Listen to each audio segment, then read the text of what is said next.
Well, good morning and welcome to the shop. So, subframe connectors are in. Now, as you can see, they're welded at the front. And of course, I've already hit them with the DOM16, which is, I guess, a competitive product of POR15, which is also, I guess, a competitive product to Chassis Saver. Basically all the same kind of stuff, very high density paint that bonds, and once it's bonded, you pretty well have to grind it off. But basically, as you can see, it's parallel to the body. And then when we get to the rear, as I mentioned earlier, I had to put a gusset on top of that open space because, as I mentioned earlier, as you take the bar and move it forward in the car, it pushes down because it's coming down the slope of the rear frame, which then puts the bar at an angle. So you have to, adjust it until it's flat. Now, whatever that adjustment is it's going to leave a certain gap at the back, and you have to cut the gusset in order to finish. Now, you might have noticed that it is perimeter welded at both the front and the back, but it is not welded in the center. Now, why is that? Well, because I was doing some thinking. Now, if you take anything like this, where let's say you got two suspension points and you put a body on top of that, two suspension points, you have frame in the rear, you have frame in the front, but you have nothing in the center, so of course the center deflects, right? The center goes down. But as you can see, when I push the center down, the sides actually splay up, right? And it's just because it's bending, right? So what this bar does is by connecting to the front and the rear, and those try to move up, the bar impedes that moving up, and that's why it stops it from bending. My concern was that if I had the body and I had the frame rails then, or the subframe connector parallel, and I did weld it in the center, when the body bent, right, because it does, the body bends, since it's connected, it would force the bar to bend. And I'm thinking that the bar's value is by staying straight and keeping it almost like a spring so it doesn't allow the sides to move up. If I tied it in the center, I was worried I would impede the bar's impact on the frame rails. So in all honesty, just follow the instructions, box them in, welded them in, and we're good to go. So where are we now? Well, subframe connectors are in, it's all been painted up, so I'm going to let that dry because once that stuff gets on your hands, it doesn't come off. The acetone works a bit, but not the greatest. So I'm going to turn my attention back to sanding. I'm going to do the hood today, and what I'm going to do is I'm going to show you how I'm using my guide coat, and then I'm going to just hit it with the DA sander just to show you how it comes off and flattens up. Now before I start, I blow the whole thing off.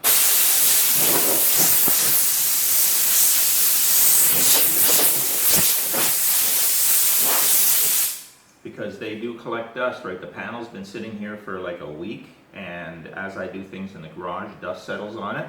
And although you think 320 paper is going to be more abrasive than dust, but it's the grit as well, and that can get in there and create swirls. So you want to make sure you've got a clean surface, and then let's hit it with the guide coat. Now I mentioned this before, like I said, the guide coat, I'm not trying to spray paint the car, right? The panel. With the guide coat, what we're trying to do is literally, we dust it, right? And you can see I'm getting a nice black mottled paint color to the hood. But that's really all you need because every little nook and cranny now has at least got some little bit of black in it, right? So it's just a coating.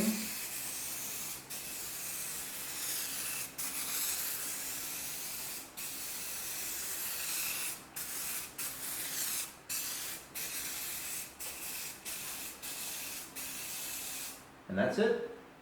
Like I said, give that only a few seconds to dry because this really sets up quick.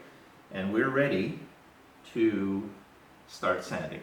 Okay, so first thing I've got is a pack of 200 of the 320 grit DA paper. Of course, it fits nicely on my DA sander.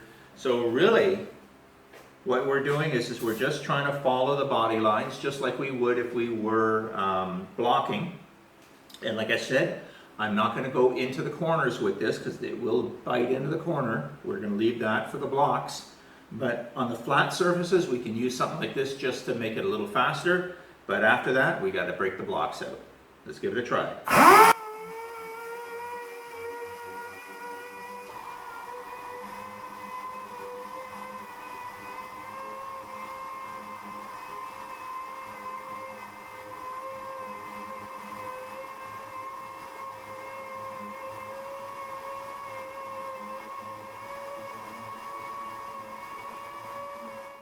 Well, as you saw, the DA makes short work of this. I mean, it's very easy to use. You just push the button and you just let it glide over the panel, and it knocks most of the orange peel off.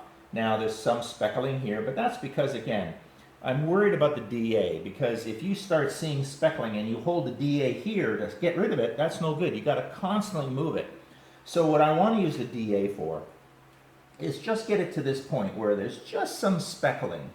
And then I'm going to use the block anyways, because I really want to use the block to make sure I don't put any deformities into the paint. And again, the DA is just to save you a little bit of effort. So, you know, I use it on this side, I'll use it on that side, but as you can see, I got a little close here, right? And boom, look at that light line. So it cuts quick when you come into a corner. So you got to watch the radiuses. Now this, of course, is no danger, I mean, because there's still black underneath that. So, but I just touched it, and look at that. So again, the DA is great for all the flat stuff, but once you get into these corners, this is where the block comes in. Well, welcome into my slow descent into madness, but I have prepped the hood now, ready for 400 wet. Now, I'm not going to do 400 wet here. I'm going to wait for everything to be prepped, because who knows if I have to respray something, right? I mean, I haven't flattened everything out. I flattened this out, and I'm really happy with what I have here. Now, the DA worked wonderfully, but again, I kept the DA only on flat surfaces, so I have 100% contact between the sand pad and the surface. And again, I only sanded it to about 80%. I still had some guide coat showing, but I wanted that because I wanted to finish the entire thing with the block. So the DA did a great job on the flat surfaces. I couldn't bring the DA in, as I showed you, in any of the edges or any of the ridges, so that all had to be done either with the round block or with the flat block. But basically now this whole hood has been sanded in 320. I didn't burn through anywhere, and I believe we're ready. Now, there's a couple of little spots, maybe 3 or 4 of them, where I can still see guide coat the size of a pinhead, or, you know, the size of the end of a pin. Those hopefully will come out with the 400 wet, but if they don't come out with the 400 wet, I'll have to use a glazing putty or something. But basically, the hood is prepped and ready for paint. So now we need to do this to 2 doors, to 2 quarter panels, valance panels. So like I said, I've got a number of hours still ahead of me. So my continued descent into madness will continue.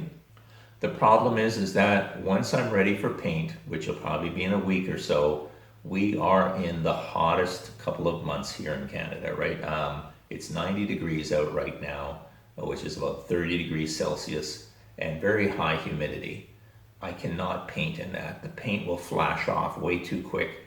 As we know, base coat is 50% paint and 50% reducer, and that reducer flashes off quick, which means when I start painting, I have to make sure that I can keep that edge wet so that I don't get any tiger striping or zebra striping, whatever you want to call it, where the 2 paint lines are separated, and therefore you'll actually see that in the paint.